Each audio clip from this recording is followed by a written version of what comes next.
በቅርብ ጊዜ በቲክቶክ፣ ዩቲዩብ ሾርትስ ወይም ኢንስታግራም ሪል ላይ ከሆንክ አንድ የጽዳት ሰራተኛ በጂም ውስጥ ከባድ ዴድሊፍት ሲሰራ አይተህ ይሆናል። እንደ ጽዳት ሰራተኛ በመልበስ እና ከባድ ክብደቶችን በማንሳት ሰዎችን ፕራንክ ያደርጋል። ብዙ የሰው ሪያክሽን ቪዲዮቹ ያሳየናል። ሰዎች በስራው ይደነግጣሉ፣ ምክንያቱም ከሱ 3 እጥፍ የሚያክል ሰው ጋር እኩል ክብደት ያነሳል። ከዛ ቪዲዮቹ ተተኮሱ፣ በዩቲዩብ እና በቲክቶክ ተወዳጅ ሆኑ፣ በሚሊዮኖች የሚቆጠሩ እይታዎች አግኝተዋል። ነገር ግን በእውነተኛ ህይወት ውስጥ አናቶሊ ማን እንደሆነ እንመልከት።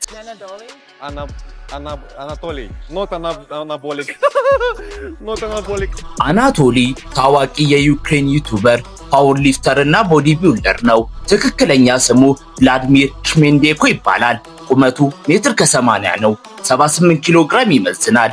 ነገር ግን ጂም ይሰራ አይመስልም።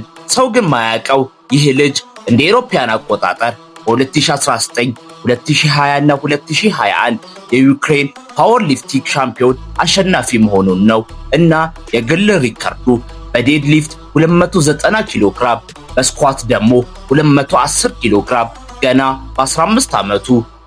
አናቶሊ አንዱ ገጸ ባህሪ ነው። የተለያዩ ገጸ ባህሪያትን በመልበስና በጂም ውስጥ ሰዎችን በማወዛገብ የቀልድ ቪዲዮዎችን ይፈጥራል። በቪዲዮዎች ውስጥ 2 ገጸ ባህሪያትን ይጫወታል፣ የጽዳት ሰራተኛና አዛውንት በመሆን። በአብዛኞቹ ቪዲዮዎቹ አናቶሊ የጽዳት ሰራተኛ መስሎ ወደ ሰዎች ቀረብ ይልና ልክ እንደነሱ ተመሳሳይ ክብደት ለማንሳት ልሞክር እያለ ይጠይቃል። እና አንዱ ቪዲዮ በጣም ቫይራል ወጣለት። እሱም እንደ ጽዳት ሰራተኛ ሆኖ ሴቶችን ፕራንክ ሲያደርግ ቪዲዮ በ8 ወራት ውስጥ ከ32 ሚሊዮን በላይ እይታዎች አግኝቷል። የአናቶሊ ተወዳጅነት ከፍ ብሏል። በቲክቶክ ላይ የሰዎችን ሪያክሽን የሚያሳይ የቪዲዮ ክሊፖችን ፖስት በማድረግ በቲክቶክ ላይ ከ11.5 ሚሊዮን በላይ ተከታዮች አፈርቷል።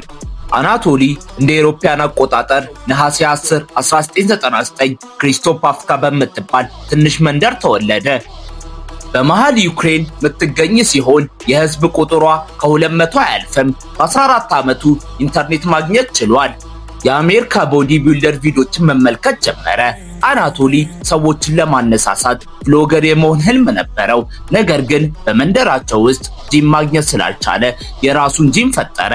ጎልድ ጂም ክሪስቶፓፍካ ብሎ ጠራው። አስፈላጊ መሳሪያዎችን ለመገንባት ከአሮጌ ትራክተሮች ብረት፣ ከዛ ደግሞ ብሎኬትና እንጨት ተጠቅሟል። ገና በ15 ዓመቱ የአናቶሊ አመጋገብ በቀን 7 ጊዜ ነበር። አንድ ምግብ በየ2 ሰዓቱ ይበላል። አይብና እንቁላሎችን ያዘወትራል። ጠዋትና ከሰዓት ብዙ የእርሻ ስራዎችን ይሰራል። ላሞችን መመገብ እና የአትክልት ቦታ መንከባከብ። ማታ ደግሞ ጂም ይሰራል። እንደ አውሮፓውያን አቆጣጠር በ2015 አናቶሊ የጂም መስሪያውን ወደ ክፍሉ በማስገባት ራሱ ሲሰራ በመቅረጽ የመጀመሪያውን የዩቲዩብ ቻናል ጀመረ።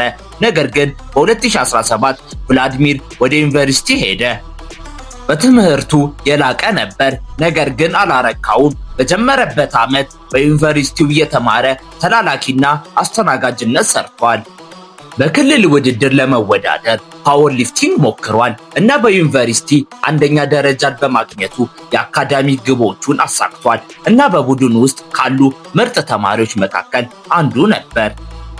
የበለጠ ጠንክሮ መስራት ጀመረ። በዶርም ውስጥ መኖር ቀጠለ እና ሁሉንም ነገር በአዲሱ ካነን 600ዲ ካሜራው መቅዳት ጀመረ። ብዙ ሰዎች ከጀርባው አወሩበት ሱሰኛ ብሎ በመጥራት፣ እሱ ግን ቀን ላይ በግንባታ ድርጅት ውስጥ ይሰራል። ከዛ ማታ ደግሞ ስፖርታዊ እንቅስቃሴውን ይቀርጻል።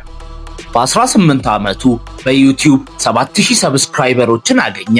ከማትሪክስ ለማምለጥ ቢያንስ $200 በወር ከዩቲዩብ ቻናሉ ማግኘት እንዳለበት ተገነዘበ። እያንዳንዳቸው ከ100,000 በላይ እይታዎችን ማግኘት ጀመሩ። እንደ አውሮፓውያን አቆጣጠር አፕሪል 2021 አዛውንት መስሎ የሰራው የጂም ፕራንክ ከ10 ሚሊዮን በላይ እይታዎችን አገኘ። ዋና ቻናሉ 1 ሚሊዮን ሰብስክራይበር ገባ። እንደ አውሮፓውያን አቆጣጠር 2021 ቭላድሚር ዱባይ ገባ። አዲስ የእንግሊዝኛ ቻናል ከፈተ። አናቶሊ ብሎ ሰየመው። አሁን ይህ ቻናል ከ8.5 ሚሊዮን በላይ ሰብስክራይበሮች አሉት። የሱ ኢንስታግራም 23 ሚሊዮን በላይ ተከታዮች ያሉት ሲሆን በቲክቶክ ላይ ወደ 23 ሚሊዮን የሚጠጋ ፎሎወርስ አለው። አናቶሊ አላገባም። ነገር ግን ላራ የምትባል የሴት ጓደኛ አለችው። ለጂም ያለውን ፍቅር የምትጋራ በኢንስታግራም ፎቶዎች ላይ በተደጋጋሚ አብረው ይታያሉ እና አድናቂዎቹ በቅርብ ጊዜ ውስጥ ለሰርግ ተስፋ ያደርጋሉ። የአናቶሊ ታሪክ በአጭሩ ይህን ይመስል ነበር።